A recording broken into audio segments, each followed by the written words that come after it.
Hola a todos y todas, somos Nadie Afuera, un podcast hecho por militantes y laburantes al servicio de todos aquellos que necesiten una trinchera de lucha. Estamos grabando este episodio número 28, un 3 de julio, en el Centro Cultural Luis Alberto Spinetta. Volví yo, que estuve medio enferma la semana pasada, tengo acá a los chicos, meta mate con el frío que hace, plantel completo. ¿Cómo estamos, Jonah? ¿Alguna zapatilla viste por ahí? Bien. Volviendo, me tomé un fin de largo, cada tanto se merece, y por eso no pude estar en el episodio anterior. Pero bien, contentos, acá viendo si sale la ley Conan. Che, igual eso ya fue, yo no te lo dije la vez pasada, pero esto de que fin de semana, que la gente hace cosas, ya si sos laburante no lo puedes hacer más, Jonah. No hay plata. No hay plata, claro. Nos convencieron, ¿no?, de que podíamos hacer esas cosas, como decía Fraga, y ya está, sí. Además, lo bueno es que yo estoy muy compenetrado con esto de las ideas de la libertad, porque me parece una idea muy profunda, defendiendo las ideas de la libertad. Así que bueno, si tengo que sacrificar los fines de semana largos, los sacrifico. Bien. Bueno, Manu. hoy vamos a tratar de hacer un episodio más o menos cortito, rapidito, porque me tengo que ir rajando a comprar un poquito de dólar blue, ¿sí? O sea, compro blue, después lo vendo, compro algo de MEP, lo vendo, haces la diferencia del contado con liqui. ¿Viste? Vas haciendo para que después no te sacan tan caras las Te cosas. puedo dar que yo tengo un par de chachos. ¿Esos qué onda? Acá no sirven, ¿no? No digo, ¿me pagaron un sueldo? Bueno, hoy tenemos un programa ahí empezando con el dólar blue, que estamos todos muy preocupados, porque yo no sé, tengo ganas de comprar, pero viste, no sé con qué plata comprar, ese es mi problema. No sé cuál es de ustedes, el mío que no tengo plata. Bueno, ahí estábamos un poco piloteando antes qué temas teníamos, el tema de la economía, que parece ser que efectivamente sigue sin arrancar, está complicado el tema. Tenemos toda la situación de más gremial, todos los despidos que hubo en el Estado, las luchas que se están desarrollando en esos lugares de trabajo.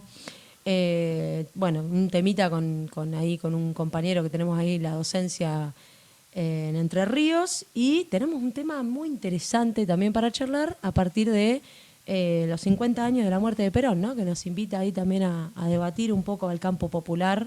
Seguramente que al gorilismo también los invita a debatir y a refrescar algunas teorías gorilas, como les gusta a ellos. Pero bueno, nosotros también tenemos nuestro debate. ¿Por dónde querés arrancar, Martín? A mí me parece que estaría bueno contextualizar este nuevo episodio, el 28, como bien decías, en un momento de definiciones. A partir de que desde los 6 meses de gobierno de Milei y con la aprobación ahora de la ley Bases, la economía no está funcionando, no está yendo para ningún lado. El ajuste fue profundísimo y sigue siéndolo sobre los jubilados, sobre las y los trabajadores. Y no entra un solo dólar, que es uno de los principales problemas, además de que va a pegar un rebote la inflación en el mes que viene. Entonces, sobre esta base de que la economía no funciona y sobre el remate del país, me da la sensación de que todos los sectores de poder de la Argentina ya se acomodaron y se van expresando. Entonces tenemos al campo pidiendo $1 a 2.000 pesos o no te liquido nada, y de hecho no están liquidando nada. Tenemos al sector industrial que desde el principio del loteo de ministros o de ministerios del gobierno se apropió de unos cuantos y ahora obtuvo el RIGI, que ya vamos a ver cómo las grandes industrias nacionales van a lograr ingresar en el RIGI, y una reforma laboral flexibilizadora para los que no ingresen en el RIGI poder tener a sus trabajadores bien adoctrinados. Por otro lado, las grandes potencias mundiales también están jugando un partido importante acá. Ya tuvimos a Laura Richardson esperando a Milei en Ushuaia. Ya tenemos ahora a Israel y a Gran Bretaña explotando el petróleo en las Islas Malvinas. Y tenemos a los chinos roleando hacia adelante el vencimiento del swap, dándole un margen más de vida, pero vamos a ver cuáles van a ser las consecuencias de esa renegociación de vencimientos que teníamos este mes. Ahora, ante todo esto, está faltando una pata fundamental de esta gran nación, y creo que a 50 años de la muerte de Juan Domingo Perón, en el medio de que estamos atravesando un juicio contra esa manga de lúmpenes que quisieron matar a Cristina, pero que además tenía una familia detrás por lo menos una de las que se sabe, que es Caputo, que es uno de los que está entregando la nación en este momento nuevamente. Digo, a 50 años de Perón, uno prende la tele, prende la radio y no hay alguien que esté hablando en representación de los trabajadores, de los jubilados y de las juventudes, que somos los que estamos pagando los platos rotos de esta fiesta, a la cual, por supuesto, no estamos invitados.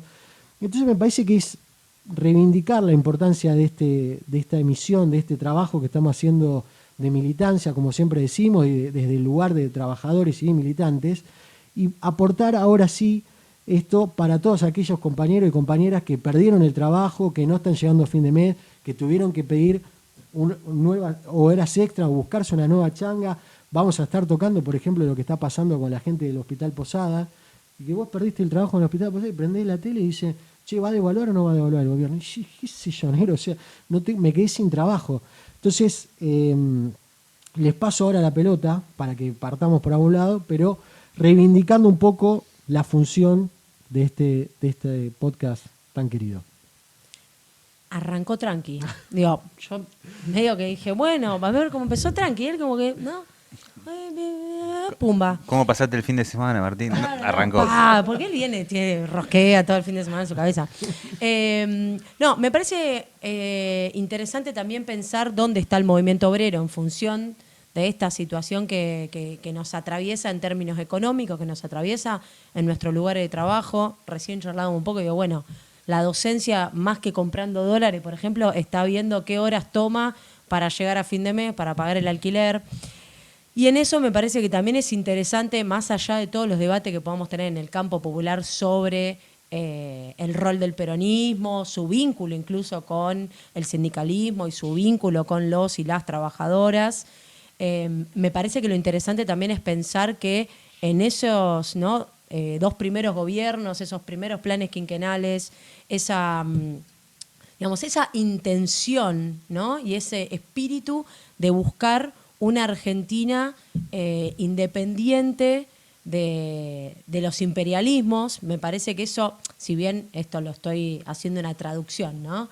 De lo que sería, por lo menos para mí, el peronismo, digo, me parece que es interesante pensar dónde está ese debate hoy y si existe ese debate. Porque justamente estamos viendo una economía que, si bien no arranca tampoco porque ¿dónde está puesto el eje?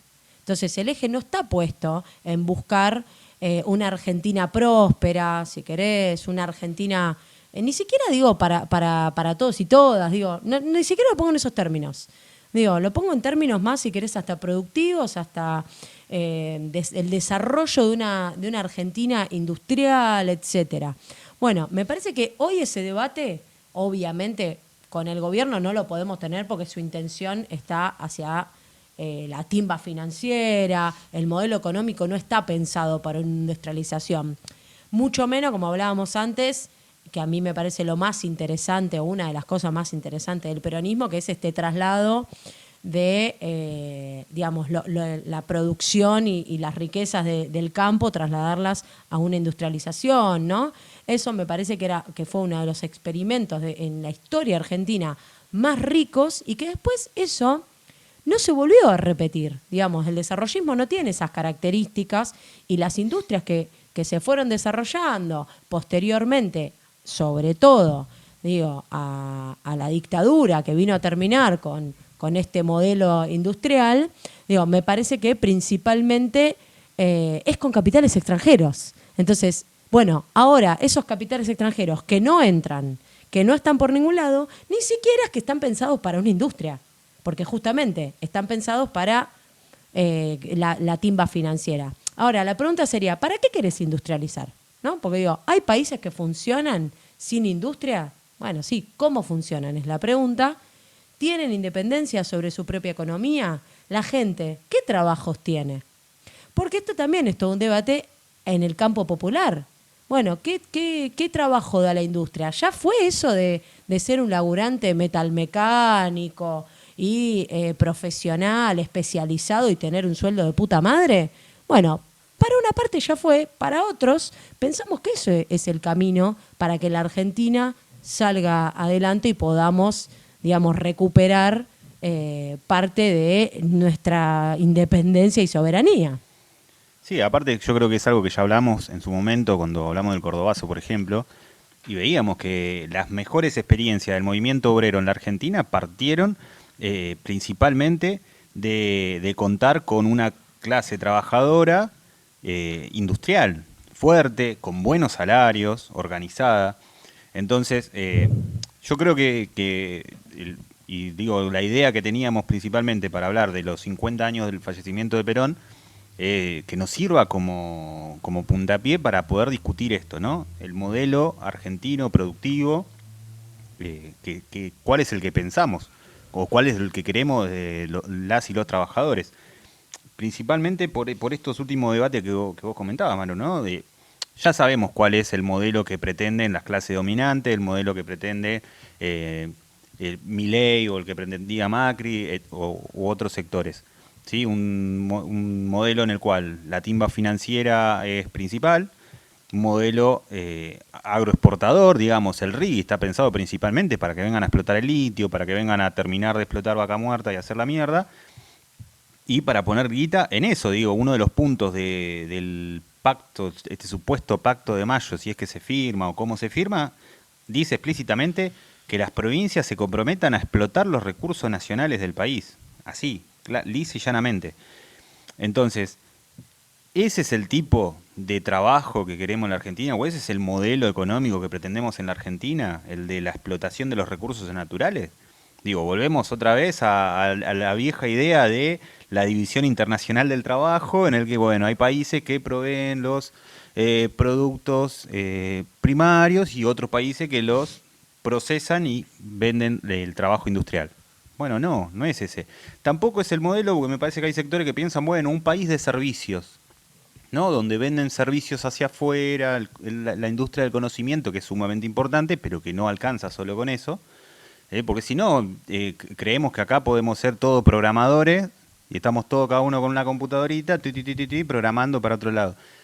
Y a mí me sorprende porque a veces hay gente que defiende el capitalismo y ni siquiera entiende cómo funciona. Digo, el capitalismo es la producción de bienes, principalmente. Entonces, creo que ahí es donde está ese debate y es de donde nos tiene que servir este 50 aniversario o conmemoración de la muerte de Perón para discutir qué tipo de Argentina o qué tipo de modelo productivo queremos en el país. Sí, y eso también me parece que es una limitación que se expresa en la dirigencia justamente, o a partir de la dirigencia, digamos, para tomarla como punto de partida, que lo vimos muy fuerte en la experiencia del Frente de Todos, que era esta cuestión de decir, bueno, todo parece imposible. Digo, y es una palabra muy fuerte para la militancia y para la sociedad en general, de decir, bueno, no, pensar de sacarte el FMI de encima es imposible. Pensar el desarrollo nacional industrial, que decía Maru, es imposible. Pensar en tener un trabajo digno, con un salario digno, con una jornada horaria digna, con condiciones de trabajo dignas, y además de todo eso, poder hacer otras cosas, etcétera, etcétera, etcétera, te parece imposible, digo, tener una casa. Hay un montón de cuestiones que con el tiempo se fueron volviendo imposibles en el imaginario colectivo de la sociedad argentina, pero también en gran parte porque esa discusión se dejó de dar desde la dirigencia. Y en la acción concreta, en la falta de voluntad política para hacer ciertas cuestiones también. Digo, en el Frente de Todos, para poner un ejemplo muy concreto, a todos nos generó un vacío muy grande cuando pasó lo de Vicentín. Porque vos no sabías si la disputa estaba ganada, pero la disputa que pusieron arriba de la mesa en una conferencia de prensa fue: vamos por la soberanía alimentaria. No era vamos a estatizar Vicentín porque aguante el Estado y punto. Había una idea atrás, vamos por la soberanía alimentaria, bueno, espectacular. Y después pasó todo lo que pasó. Pero digo, en ese sentido, me parece que por ahí como punto de partida, porque a veces también estamos un poco perdidos en decir, bueno, ¿a qué Argentina volvemos? ¿A lo de los 70, a la de los 60, a la del primer peronismo? O sea, cuando apenas llegó Perón, ¿a dónde estamos hoy? Y cómo tendríamos que volver, o desde dónde tendríamos que volver a arrancar. Y digo, cuando Perón en la doctrina hace el repaso por el estado de situación en el que llega, el país estaba mega endeudado y no solo todo estaba privatizado, sino que además todos los servicios privatizados generaban que tuviéramos que pagar muchas cosas en dólares para afuera también. O sea, no solo no nos entraba plata por eso, sino que además nos significaban un costo. Y digo, por lo menos en ese punto, entre otros, me parece que se asemeja a la situación en la que estamos hoy con el endeudamiento con el fondo, con el swap con China, con, bueno, ahora lo que decía Martín recién del RIGI, que de acá para adelante va a traer problemas de esta característica, que es decir, bueno, todo para afuera. Bueno, ahí veo que tenés algunas textuales de Perón que estaría bueno que repasemos. Vos, Jonah, hablabas ahí del Cordobazo y la situación obrera, y me parece que también la otra pata importantísima del Cordobazo, que fueron los universitarios y las juventudes estudiantes, es la otra gran estructura que quedó así de ese primer peronismo, que son las universidades para los hijos de los obreros, como se decía en ese momento.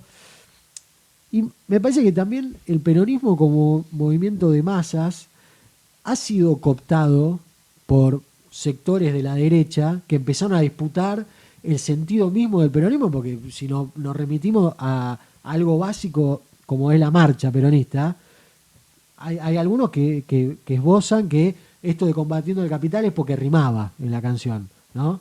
O cuando nos remitimos a la figura de Eva Perón, diciendo el peronismo será revolucionario o no será, digo, bueno, de a poco nos vamos acostumbrando a que a partir de las dirigencias y de militancias formadas en esas dirigencias que buscan la desmovilización del pueblo, siendo que quienes, cuando se había terminado el proyecto de Perón en política y lo encierran en prisión, fue el pueblo el protagonista para que sacara a esa persona de la cárcel y que se transforme en un líder que después haga las cosas que hizo en base a un montón de cosas que, bueno, tampoco vamos a meternos tan a fondo, pero digo, esas son cosas que me parecen interesantes antes de que pasemos a las textuales.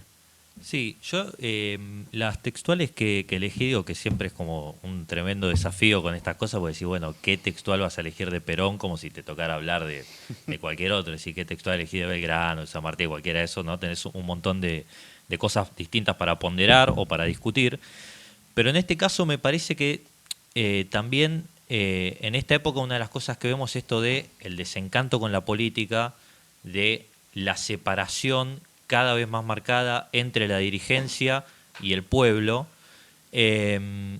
Entonces, Perón, en Conducción Política, el manual que escribió en 1951, cuando inauguró la Escuela Superior Peronista para formación de cuadros, explicaba un poco cómo fue su primer contacto con la masa, que por supuesto es lo que después deriva en que el 17 de octubre del 45 pidan por la liberación de él.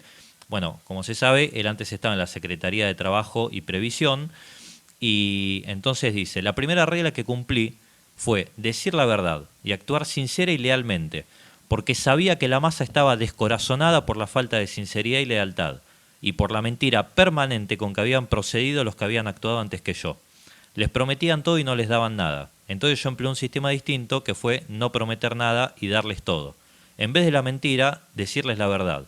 Lógicamente que para analizar un problema leal y sinceramente no es suficiente con tener la intención, porque muchas veces en la vida no se puede tener la seguridad de si se podrá cumplir con lo que se promete, ya que no se trata solo de intención, sino también de posibilidades. Era un poco por ahí lo que hablábamos antes, ¿no? De decir que quizás solo con la voluntad política no alcanza, pero el hecho de que esa voluntad política esté ya te pone en un contacto con la masa, con la que en este caso pretendía ponerse en contacto, ¿no? Que era la decisión anterior a esto. Y después más adelante habla de la persuasión con hechos. Dice, yo le metía en la Secretaría de Trabajo desde las 5 de la mañana hasta las 6 de la tarde. Y fue así como persuadía a la gente. Yo los recibía a todos, los saludaba y después les decía qué pensaba yo y cómo creía que debían resolverse los problemas. Si llegaban 10 les hablaba a los 10, si llegaban 2 también les hablaba y si eran 10.000, mejor. Así el número fue sumando y cuando quise acordarme tenía el predicamento político que yo necesitaba para comenzar a accionar. Y por último, para sumar algo más en esta línea del contacto que toma el dirigente con la masa, una cita de Leopoldo Marechal, que era un poeta muy ligado al peronismo, decía que el conocimiento precede al amor, nadie ama lo que no se conoce previamente, y el amor al pueblo se logra cuando se lo conoce. Un pueblo, al saberse conocido y amado, se rinde a las empresas que lo solicitan. Por lo contrario, la ignorancia engendra el temor y el que no conoce al pueblo lo teme como una entidad peligrosa en su misterio sustancial. Bien. Bien, Buen- no, se hizo un silencio, pero porque me parece que o sea, me sobrevuelan muchas cosas, ¿no? En la cabeza.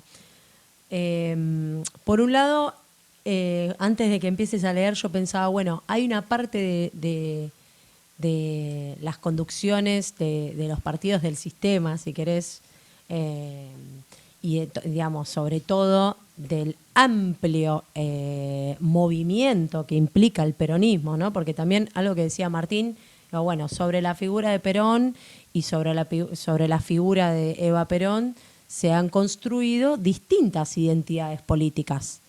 Digamos, algunos lo toman desde el campo popular y lo reivindican desde su contacto con las masas, con las cabecitas negras, y lo reivindican desde ese espacio, y otros desde, bueno, el general Perón, ¿no? Y otros desde lo anticomunista de Perón. Digo, porque si vamos a decir, obviamente, como no, a lo Maru, vamos a decir todo. No, claro. Pero, digo, es todo eso.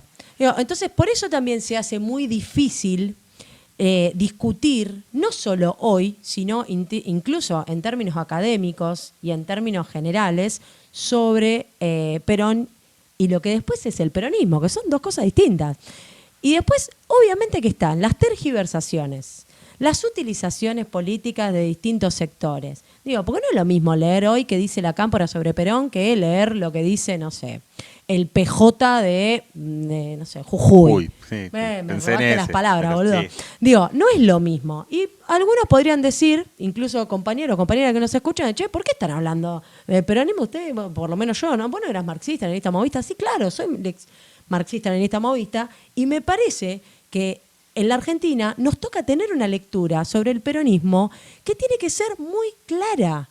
Porque si no, te encontrás con una lectura gorila, con una lectura en la cual Perón vino a encauzar a los trabajadores y encorsetarlos para que no se haga la revolución socialista en la Argentina. Bueno, discutámoslo.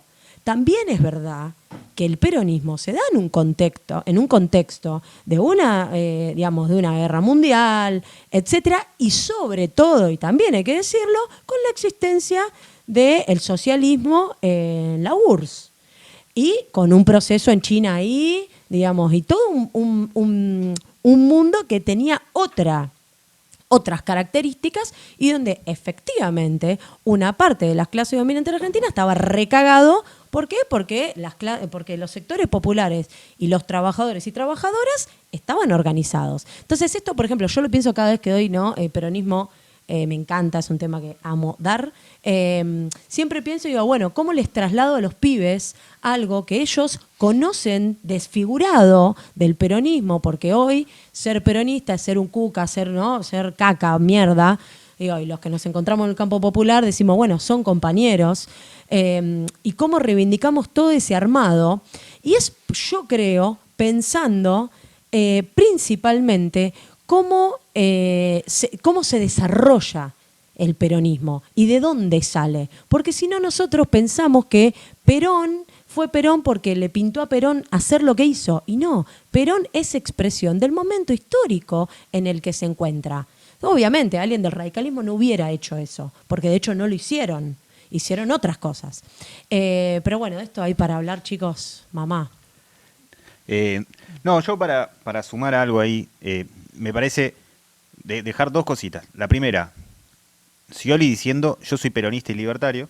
¿Sí? Esto que decía Martín de, bueno, depende quién te agarra a Perón, o Maru también recién lo decía, cada uno agarra y plantea el Perón que quiere, elige tu propio Perón.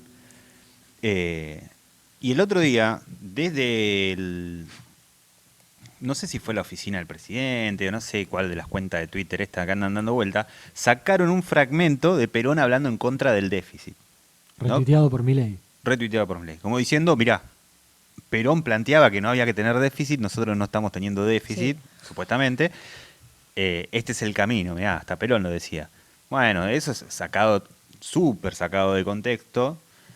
Y también, bueno, eso, el pragmatismo de Perón, en el que, bueno, entre la primera presidencia y la segunda pasaron cosas en el medio, tuvieron que acomodar algunas cuestiones económicas, pero siempre, creo yo, con ese norte que planteaba, ¿no?, la industrialización de la Argentina, donde planteaban que las y los trabajadores tuvieran el sustento para vivir dignamente, ¿sí? Si no, ¿de dónde sale el aguinaldo, las vacaciones pagas, las construcciones de casas para los obreros y obreras? Entonces, me parece que, bueno, es un debate larguísimo, no lo vamos a agotar, ni por más que hagamos un programa especial de 28 horas, no, o sea, no, eso no va a pasar, pero evidentemente creo que en este contexto donde se discute mucho el rumbo de la economía, bueno, hay que agarrar y empezar a dar esos debates y discutirlos. Bien, no sé si alguien quiere decir algo más, decí Maru. No, yo estaba pensando, ¿no? También porque es corto, juro que es corto. Hay algo también para debatir y que también está bien discutirlo, que es, a ver, el peronismo, no le vamos a pedir al peronismo lo que no es. El peronismo, por lo menos más planteado en términos de la doctrina de Perón, es, digamos, el encuentro, y se plantea así, del capital y el trabajo. Entonces, yo no le voy a pedir, digamos, que rompan eso. A ver, ¿hubieron sectores dentro del peronismo que plantearon esa ruptura? Sí, es cierto, en los 70s, perfecto. Ahora, si queremos, para la izquierda, nosotros no planteamos eso, nosotros planteamos la lucha de clases. Ahora, en un país dependiente como la Argentina, te encontrás hermanado en muchas cosas con los planteos del peronismo, porque si no, entonces no se entiende absolutamente nada, ¿no? Digo, extraterrestres totales planteando que son en el enemigo, bueno, como ha pasado lamentablemente en momentos históricos de la Argentina. Por eso digo, me parece que está piola darle una rosca interesante a este tema. Yo propongo cerrar este bloquecito con una cita de Osvaldo Soriano que me acordé mientras estábamos charlando, que me parece que encierra un poco todas estas cuestiones que implica el peronismo desde una persona que militó en el peronismo, además de ser un escritor y periodista, y dice, nos confundimos con Perón, leímos mal a Marx y pasamos por alto a Lenin. ¿No? Como un resumen de lo que fue el peronismo Marx revoltoso de los 70. Y yo te agrego, para un peronista no hay nada mejor que un maoísta. Yo esa frase para mis amigos peronistas. Frase que me escuchan. registrada, ya la dijo varias Sí, veces. ya la dije varias veces. Bueno, a ver, ahora pasamos a la provincia de Entre Ríos, porque está englobado esto que vamos a hablar en el tema docente, y acá tenemos dos docentes seguro. No sé, vos, Jonas, también sos docente. No, en proceso. Podría En serlo. proceso, como los pibes. Y tenemos una tercera docente off de mic. Vamos a decirlo así, fuera de micrófono. No sé por qué dije off.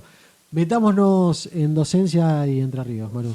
Bueno, un poco en los términos de los que venimos hablando en los últimos capítulos sobre la situación docente, en general todo el tema de los recortes que está sufriendo la educación, el tema del FONIT. Le venimos dando una vuelta interesante al tema de la docencia.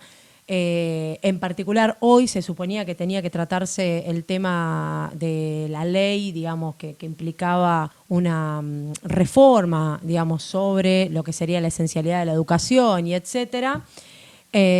Bueno, en relación a todo eso, este tema en particular parece ser que se patea para agosto, junto con el tratamiento del financiamiento educativo para las universidades, junto con lo del FONIT.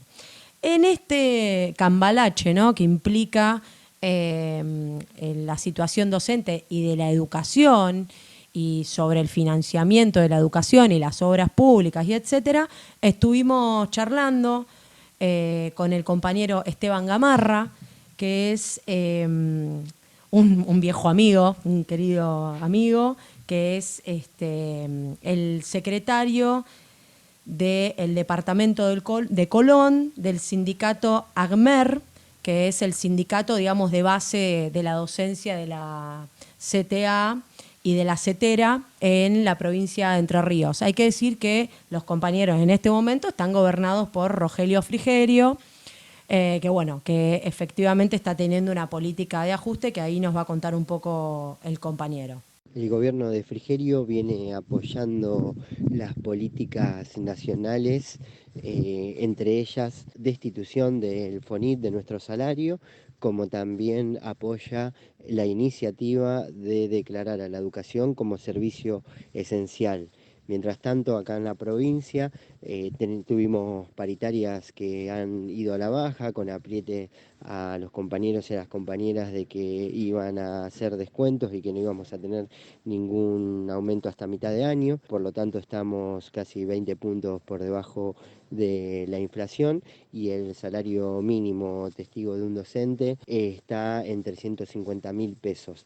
Por eso es que estamos en estado de alerta y movilización. Este jueves tenemos paro número 11 a nivel provincial. Seguimos con asambleas escolares en toda la provincia para resolver la política agremial a seguir. Cabe destacar que el gobierno de Frigerio no solo ajustó el salario de las y los trabajadores del Estado, sino que también con obras ya licitadas y presupuestadas para el año 2024, no las ha continuado y seguimos con edificios que estaban a punto de terminarse en un 80 y 90% sin poder finalizar esas obras. Además, en la última semana, el gobierno de Frigerio hizo un decreto en donde nos suman 3% más a los aportes previsionales, en los cuales eran del 16% y ahora son del 19%. Bien, lo importante también hay que tener presente que los compañeros están llevando adelante, como cuenta Esteban, un paro el día de mañana, que es 4 de julio, jueves, justamente para recuperar toda la cuestión del FONIT y toda la cuestión salarial que se viene atravesando. Hoy entregaron un petitorio que estuvieron trabajando en toda la provincia. Se lo entregaron, entiendo que hay un representante del gobierno provincial, pero bueno, esta situación que atraviesa, digamos, Entre Ríos y la voz del compañero Gamarra ahí en el departamento de Colón, es una foto que podemos ver en otras provincias. Lo interesante, en conversación con Esteban, que fuimos charlando, es el proceso de cómo ellos llegaron a este paro, ¿no? Y cómo lo laburan. Por lo menos a mí, digamos, que me interesa una construcción dentro de la docencia, digamos, el laburo de esta seccional vinculado a las asambleas por escuela y que se ve, digamos, a los compañeros dando vuelta por las escuelas, me parece que es lo más interesante y lo más rico para pensar de cómo enfrentar justamente un gobernador que está en total sintonía, como cuenta Esteban, con el gobierno nacional de Milei. Sí, bueno, para continuar con la temática respecto al mundo laboral, mañana también jueves van a estar haciendo un paro nacional desde ATE por calculan aproximadamente 3.000 despidos que hubo en el Estado en esta nueva tanda. Tienen esta cosa, ¿no? De cada 3 meses van a agarrar y van a ir decidiendo si renuevan o no renuevan contratos. Bueno, hubo una toma del INTI que fue ferozmente reprimida, hubo 2 compañeros detenidos, que bueno, ya los liberaron por suerte. Diciendo esto me acuerdo, ¿no? Digamos, los 5 compañeros y compañeras detenidos, todavía medio como que salió del radar el tema, pero todavía, bueno, no hay noticias de ellos respecto a que los vayan a liberar en la represión que hubo por la ley Bases. Entonces estábamos con el paro de ATE, que mañana se va a realizar, van a hacer una olla popular en Plaza de Mayo, y sumar algo particular, porque me llega un poco más de cerca a través de un amigo, ¿no? Que el hermano trabaja trabajaba en un mayorista en La Ferrer. De un día para el otro cerró, si bien venían viendo movimientos medios raros, cerró y dejaron 70 familias en la calle. Digamos, me parece que es un número considerable, es importante, y lo tomo a este caso que me toca más de cerca, digamos, pero como muestra de que estos despidos se están sucediendo a lo largo y ancho del país, ¿sí? El otro día veía una fábrica en San Luis, también cerró de un día para el otro, dejaron un tendal de gente en la calle. Bueno, así en cada lugar, si uno pone un poquito la lupa, va a ver que hay 10, 20, 30, 50 despidos por todos lados y me parece que más temprano que tarde eso va a ser un foco a tener en cuenta por parte del gobierno, no porque le interese, digamos, eso, resolverlo, sino porque va a ir generando, digamos, un poquito de ruido y el descontento va a terminar llegando. También, digamos, esos despidos también son luchas, ¿no? Digo, porque efectivamente hay despidos acá, allá. Ahí estaba leyendo el documento que sacó la CICOP, que es parte de los sindicatos de profesionales de la salud, por los despidos del Posadas. Digamos, en un momento de crisis, ¿no? Un hospital nacional que es muy importante y cabecera en la zona oeste de la provincia de Buenos Aires, ubicado en Aedo. Los compañeros están pidiendo la reincorporación de los despedidos, que eran compañeros contratados con muchos años de antigüedad, y donde si estás en la zona oeste sabés que cualquier cosa que te pase, el Posadas es un lugar de referencia.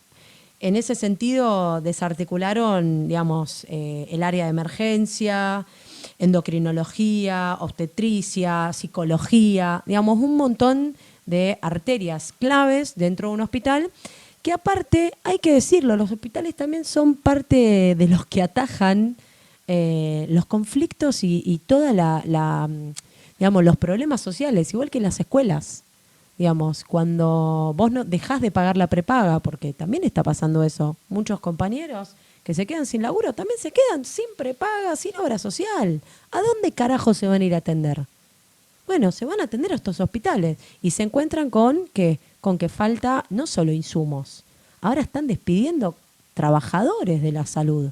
Hubo una asamblea enorme, movilización, así que bueno, ahí vamos a ir siguiendo también de cerca todo este tema.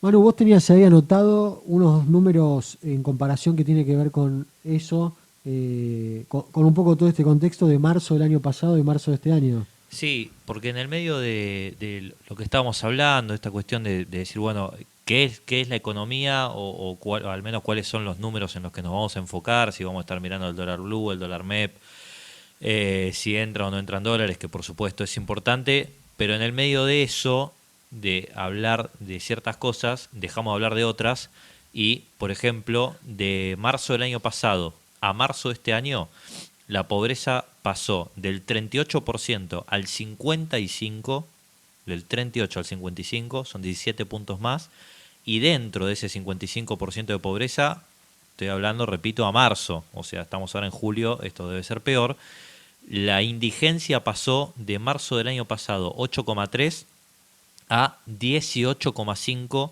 este año, o sea, estamos hablando de que literalmente un año y que ni siquiera lo estamos desglosando por semestres, ¿no? Porque sabemos que seguramente el salto más fuerte se va a haber dado de diciembre, que asume Milei, devalúa, etcétera, hasta marzo, pero aumentó 10 puntos en un año. Y estamos hablando de indigencia.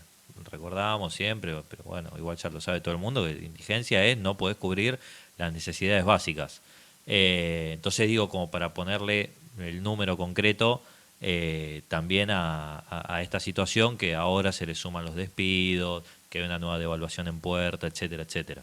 Bueno, hablando de esto de la industrialización, acá estaba viendo una noticia de que en comparación a junio del año pasado, la producción de autos cayó un 40%, ¿no? Una de las pocas industrias así pesadas que tenemos.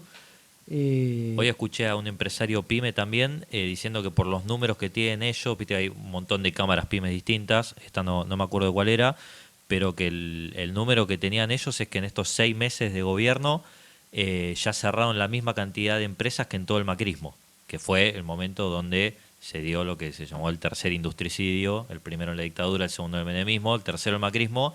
Bueno, ahora el cuarto industricidio ya sucedió en estos primeros 6 meses también. Sí, yo quiero hacer un puntito acá con esto que decías, ¿no? De la devaluación y demás. Porque efectivamente los medios están como muy enfocados en eso, en si se devalúa o no se devalúa el dólar, etcétera.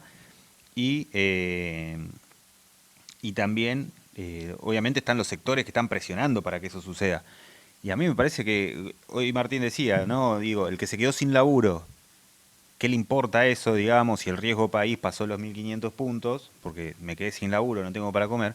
Pero además, esta idea del casi lo morboso de, bueno, se devalúa, no se devalúa, eso implica que efectivamente haya otro tendal enorme de gente que caiga a la pobreza y que caiga a la indigencia. Digo, me parece que muchas veces se está perdiendo eso de vista y eso es lo principal, lo que primeramente tiene que importar.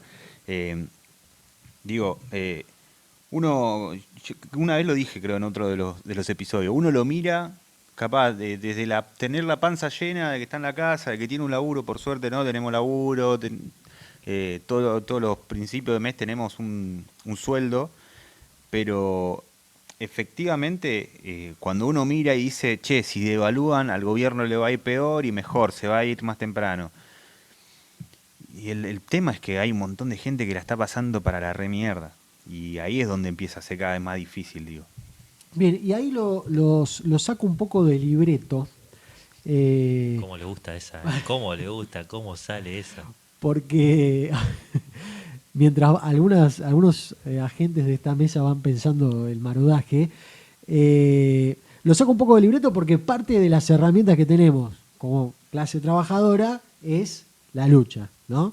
Y ya vimos que en la última movilización más o menos importante, el gobierno dijo, bueno, muy bien muchachos, vamos a replantearnos esta herramienta que ustedes están utilizando y los vamos a reprimir y a perseguir, ¿no? Generando todo un clima. Nosotros que hemos participado también de la marcha que hubo la semana pasada, creo que fue, o la anterior, para la liberación de las 25 personas que todavía estaban detenidas, se respiraba un clima ahí de decir, che, me pasó un cana por al lado, me dio un poquito de escalofrío, porque obviamente no acá creo que nadie va a una marcha a ser un mártir. Pero me parece que también es interesante que nos metamos un poco en esto de decir, bueno, ¿cómo se van las marchas a partir de ahora? ¿Y a qué se van las marchas? ¿Y con qué expectativas se va la marcha? No sé si, digo, me parece que esta de ir con el mate y el termo, y me llevo a mi sobrinito que es chiquito, que lo estaba cuidando, digo, me parece que entramos en una faceta donde las distintas organizaciones políticas, sociales, hay que empezar a replantearnos un poquito esto de cómo se va a estas nuevas manifestaciones, porque digo, todo esto que está sucediendo va a tener consecuencias sociales que probablemente se vayan a expresar en la calle y tengamos que empezar a cuidarnos también. Digo, no es que no hay que movilizar, pero sí hay que ver cómo. Bueno, movilizar. me parece que ahí empezamos, ¿se acuerdan ese capítulo en febrero, bien cagados de calor, que si no me equivoco todavía no había ni nacido Camilito todavía, ahí en la casa de Jonah y charlábamos, che, loco, ¿cómo va a ser, ¿no?, este gobierno en relación a cuando todavía en la ley bases estaba esto de que las reuniones iban a ser tenidas en cuenta como para una detención, etcétera, bla, bla, bla. Ya empezábamos a esbozar algo. Yo creo que es clave y es fundamental generar espacios, digamos, de cuidado, ¿no? Digo, ¿por qué digo esto? Primero, tener en cuenta que los y las compañeras pueden tener miedo al momento de movilizar y es válido. Ahora, ¿qué herramientas podemos construir para, por un lado, evitar que ese miedo sea paralizante, ¿no? Bueno, con lo cual, ¿qué necesitan esos compañeros? ¿Qué necesitamos todos? A ver, digo, porque también pareciera, ¿no?, que a veces me pasa cuando charlo con compañeros, compañeras, che, bueno, vamos a callar, como que si uno no tuviera miedo. Bueno, no, sí, uno también tiene miedo. No es que no. El tema es cómo te organizas para que esa organización te posibilite tener una forma de actuación que te baje el miedo, que te dé seguridad como para poder participar de una marcha, etcétera. En ese sentido, siempre, digamos, lo que hicimos nosotros el otro día, quedarnos paveando un poco nosotros, a ver acá qué pasa. Bueno, esa no va más, Martín. Che, se está prendiendo fuego algo allá. A ver, anda a mirar qué, boludo. A ver que voy a sacar una fotito. El no ejemplo. Sí, no sé ahí en el palo por ahí más sindical, Jonah, que si se habló algo por ahora o no, o las experiencias al respecto. No, por lo menos en la experiencia que tengo particularmente en el sindicato de televisión, lo que se busca es esto, ir teniendo con mucho cuidado, movilizar todo junto, bueno, nada, no voy a decir nada nuevo, ¿no? Pero eh, sí ir eligiendo bien en qué momento acercarse más, en qué momento acercarse menos. Creo que la idea es no exponer a nadie y que haya algún tipo de lastimado, lastimado, o que caiga algún compañero en cana. Bueno, uno de los detenidos había sido un trabajador de Telefe, sí, sí, de Telefe. Bueno, el sindicato obviamente puso a disposición sus abogados, movilizó el día que se fue a pedir la liberación de los detenidos y demás. Entonces, en ese sentido, me parece que también es parte si hay algún sindicato que no lo está discutiendo, bueno, que los compañeros y compañeras que sean parte de ese sindicato vayan a discutirlo. Digo, bueno, veamos cómo tenemos medidas de seguridad, cómo nos cuidamos y cómo podemos eh, ten- también resguardar a todos los compañeros y compañeras que quieran movilizarse. Porque muchas veces pasa que un sindicato moviliza, está en esta esquina y hay compañeros y compañeras que son trabajadores de esa actividad que andan sueltos por otro lado. Bueno, creo que las convocatorias tienen que ser un poquito más eh, notorias y, y abiertas para atraer a todos sus compañeros y decir, bueno, vengan, no estén sueltos por ahí. No necesariamente, no te gusta la cara del secretario general, no pasa nada. Vení igual a la columna, quedémonos todos juntos y juntas, porque es necesario bueno, que esté un poquito más cuidada la cosa. El presidente vuelve a viajar, ¿no, Manuel? ¿Dónde está? ¿Qué está pasando ahora con la pareja presidencial de los Milei? Lo primero que hay que decir es que te digo a dónde no viaja, Ah, que es muy a bien. China. No viaja a China, que es supuestamente cuando salió esto de la extensión del swap, se había dicho que el 4 de julio Milei iba a estar visitando China. Bueno, evidentemente no es así, pues ya está, es el día de mañana. No va a pasar, no tengo idea si va a participar de algún acto en la Embajada de Estados Unidos o algo alegórico o afín al Día de la Independencia. Perdón, yo creo que habría que tener la lista de los que van a la embajada el 4 de julio, creo. Ya, Hay sorpresas. perdón, pero ya se hicieron una cena. Y se hicieron una cena, sí. Estuvo Gerardo Martínez ahí. Tuvo Gerardo Martínez, que es el secretario UPCN. general de la UOCRA. Ah, perdón, flashé. No, pero sí. el de UPCN debe estar también. Claro, Gerardo Martínez. No, o sea, no tengo certeza, pero tampoco dudas. Y si no lo invitamos nosotros, claro. Gerardo Martínez es el secretario general de la UOCRA y es el representante de la CGT en la Organización Internacional del Trabajo. De hecho, hace poco estuvo en el congreso que se hizo en Ginebra, justamente. Así que bueno, sí, Gerardo Martínez ya es un alquilado. En esa cena también estuvo el ex jefe de gabinete Nicolás Pose. Que Así que bueno, volvió a aparecer, ¿no? Sí, apareció ahí, sí, sí. exactamente. Bueno, pero vos me habías preguntado otra cosa, primero tenía que decir esto. Milei va a estar el sábado, sí, así es, el sábado 6 de julio en Brasil. ¿Va a ir a la cumbre del Mercosur? No. ¿Va a hablar con Lula? No. ¿Le va a pedir disculpas a Lula? No. Va a ir a un congreso, una charla, ya no sabemos cómo decir eso, un meeting, una reunión, díganle como quieran. A comer feijoada. Sí, Conversação. a una conversación con los Bolsonaro Boys. Parece que va a recibir ahí una medalla de Bolsonaro que estaba ahí circulando por red, era un emprendedor bastante berreta. No tan berreta como el diploma trucho que le entregaron en República Checa, pero más o menos así. Hay que irse a República Checa a que te den uno que lo trajo, el del... Diploma hecho con el Paint, el del boludo. PC de la fotocopiadora de Sí, allá. con Canva. Un Canva es. Exactamente. No, así que bueno, eso, Milei va a estar. O sea, la expectativa ahora está puesta en. Bueno, no fue a confrontar con Lula en el Mercosur, pero sí viaja a Brasil a una reunión con Bolsonaro y bueno, lo que pueda llegar a decir ahí, porque acá en Argentina ya dijo, che, yo no mentí, el chabón es comunista y es corrupto, porque tuvo en cana por corrupto. Directamente dijo eso. Entonces, bueno, no sé qué puede pasar en Brasil y hay algunos temas ahí alrededor de eso por acuerdos muy importantes que tiene Argentina, digo, así como lo hablamos en su momento con España, que es un socio comercial muy importante de Argentina, con Brasil hay acuerdos automotrices principalmente que son muy importantes, que para la semana que viene por ahí podemos traer más detalles para estudiarlo un poco mejor. Pero bueno, están poniendo mucho el ojo sobre eso, sobre la deriva que puede tener este viaje de Milei. Pensar que teníamos la posibilidad de tener una moneda bilateral con Brasil y nos la perdimos porque nos gobierna un pelotudo. El sueño de la patria grande está lejos. Se aleja un poquito, ¿no? Está más dormido que nunca. Sí. Bueno, nos queda un poco afuera también el tema Bolivia.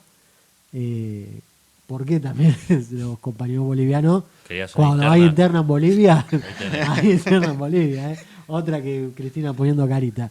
No, yo los amo, te soy sincera, la verdad que el No, pueblo no, boliviano, pero- loco, pero- dejate de hinchar, no se puede creer, son una cuidemos masa. porque los milicos se te meten ahí. Digo, cuando hay un golpe de Estado, hay un rumor de golpe de Estado de Bolivia y Almagro y Yanina Áñez se pronuncian en contra y decís, no, bueno, acá hay algo que está raro. Claro. No sé, Jonah, vos que viste ahí. No, a mí me parece que hace rato que vienen Evo y Arce con una interna, ¿no? Ahí a ver quién dirige el más, quién se presenta. Bueno, yo tampoco es que esté tan inmerso en cuál es el motivo de esa interna, pero uno viéndolo desde afuera y viendo de dónde viene, ¿no? Además de que a Evo casi lo matan, el golpe que le hicieron, etcétera, uno dice, muchacho, limen esas asperezas. Lo dijo García Linera, digamos. O sea, no es que lo estoy inventando yo. Él mismo está diciendo, por favor, aflojen un poco esas asperezas, unifíquense, porque bueno, evidentemente cuando nos dividimos entre nosotros, los otros avanzan cuando estamos juntos, imagínate si encima estamos divididos, ¿no? Pasa acá, en Bolivia también, no es algo exclusivo de la Argentina. Y lo que avanza es el imperialismo yanqui, digamos, ¿no? Digo, a mí me encanta, no digo, lo digo porque mucha gente no lo sabe, pero en la revolución del 52 en Bolivia colgaron a un presidente, el pueblo boliviano, en la Plaza Murillo, con lo cual yo no jodiría tanto con los compañeros bolivianos, porque ellos te hacen una marcha y te tiran dinamita, hermano. O sea, yo no me meto. O sea, ¿qué decirte? Pueblo histórico que enfrentó primero a los españoles y no llegaron a dominarlos y colonizarlo como ellos querían. Y después toda esa lucha por el petróleo en el 52 que devino en una revolución, digamos, histórica que aparte no la ves en ningún lado, ¿viste? Jonah, vamos cerrando, tenemos marudaje. Tenemos marudaje. Arrancamos, le metimos mecha a peronismo, Perón, etcétera. Entonces me parece que hay que hacer un pequeño homenaje ahí. Orgullo nacional de Almafuerte. Bueno, me tiraron ahí como push, cerrá vos. Les mandamos un saludo a todos y a todas. Como siempre, compartan este podcast, que es un podcast de laburantes, hecho para laburantes. Difúndanlo, síganos en las redes sociales. Y si tienen ganas de difundir algo que está sucediendo en su provincia, que está sucediendo en su lugar de trabajo, no duden también en contactarse con nosotros, que la idea justamente es replegar y replicar, gracias, visibilizar todas las luchas que haya en el territorio argentino y, ¿por qué no?, en otros continentes. Bueno, buenas noches.